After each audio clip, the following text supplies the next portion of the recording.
ఈ కథ సీతాదేవి హనుమంతునికి చెప్పిన కథ.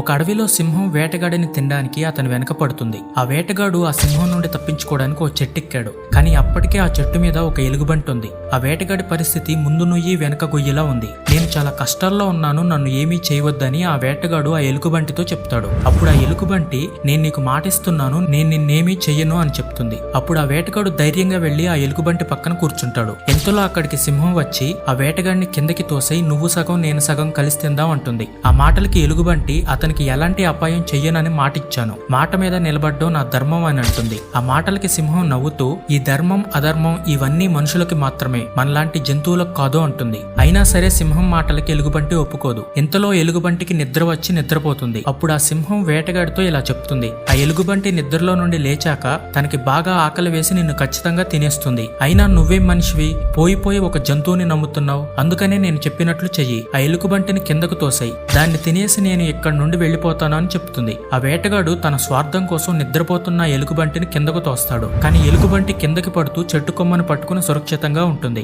అప్పుడు సింహం, చూసావా మనుషులు ఎంత స్వార్థపరులో, ఇప్పటికైనా వాడిని కింద పడేయి అంటుంది. ఆ మాటలకి ఎలుగుబంటి ఇలా అంటుంది, తన స్వార్థం కోసం ఆ వేటగాడు తన ధర్మాన్ని తప్పవచ్చు, కానీ నేను మాత్రం ఇచ్చిన మాట మీద నిలబడతాను, నా ధర్మానికి నేను కట్టుబడి ఉంటాను అని చెప్తుంది. ఈ కథని సాక్షాత్తు ఆ సీతాదేవి హనుమంతునితో చెప్పింది. నువ్వు ధర్మాన్ని నమ్ముకుంటే ఆ ధర్మం నిన్ను శ్రీరామ రక్షలా కాపాడుతుంది.